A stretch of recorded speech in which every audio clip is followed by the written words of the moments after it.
With Palace about to face Man United at Old Trafford, we're going to take a look back at one of our most famous victories at what they so modestly call their Theatre of Dreams. So stick on the New Kids on the Block, squeeze into some incredibly short football shorts as we go back to 1989. Mark, December the 9th, 1989, you just lost 3-0 at home to QPR, 6 games without a win, 9-0 defeat away to Liverpool in your back pocket. Confidence high going into the game? Old Trafford away. No, not really. It's difficult looking back. Manchester United were not the Manchester United of now. With the 13 Premier League titles or whatever, and the FA Cup wins and the Champions League wins, but they were still Manchester United. And it's always a big game going there. So, yeah, confidence not very high. Could we sort of stop the rot? And go there and get something, and it's rare really. Even when you have a poor team, a big club, that you get something away.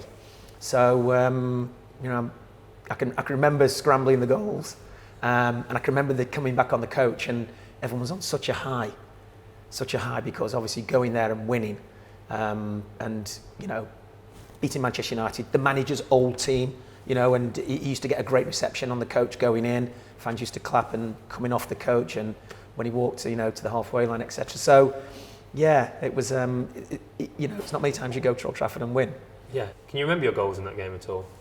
I think one was a near post header, a stooping near post header, and I think the other one was at the far post, and I think it was helped in by Jim Leighton, who was in goals for them then. So I can remember, I think Steve Coppell said something like, it's not often you got to get a couple of goals at Old Trafford, enjoy it, or something like that, and come back on the coach and swanning down the middle of the coach. Anyone see the goals? It's nice looking back and thinking, scored a couple of goals that beat Manchester United in the league. And if we look at the team sheet from that day, there's iconic players from both clubs in the lineups. If we look at Man United, there's Bruce and Pallister. What were they like to play with? Very tough. I speak to Steve Bruce now he's a manager, and he said that he used to say to Gary Pallister, he used to flick through the programme and say, Palace in a couple of weeks. and he said, tin hat time, meaning that we used to kick it long, right in me. And he said it was elbows and kicking and scratching and biting.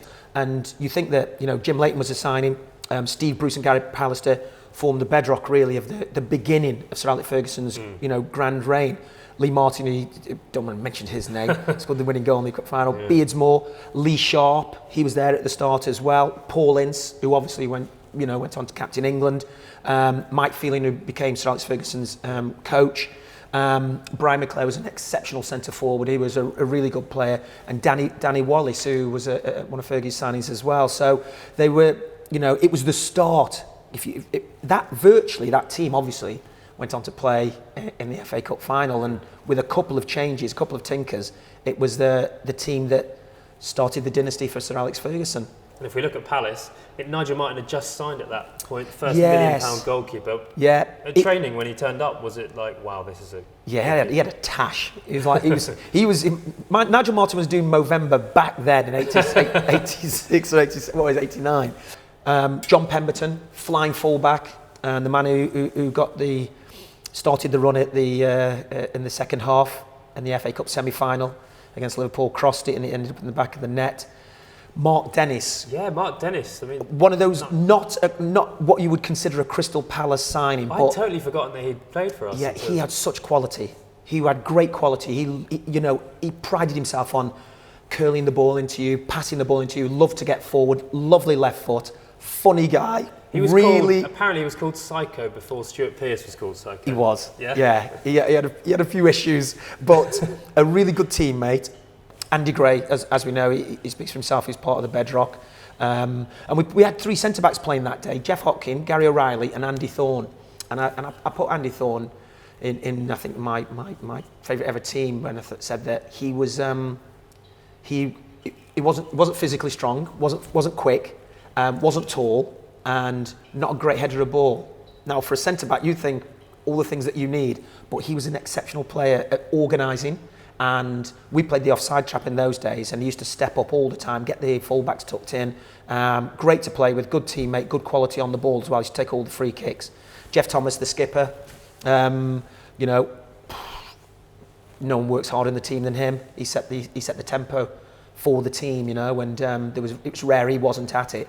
So we went to Old Trafford with 2 forwards, midfield players and defenders. Must have so been we had just 5 defenders. Genius game plan from Coppell. Coppell was always ahead of the game. Yeah. Well, Mark, that game in 1989 was the last time we beat Man United at Old Trafford in the league. So, hopefully, in 25 years' time, I'll be sat here with Fraser Campbell talking about that iconic side, wearing a red and blue shirt with a yellow trim around the sleeves. But anyway, thanks a lot for talking to us. No worries, Chris.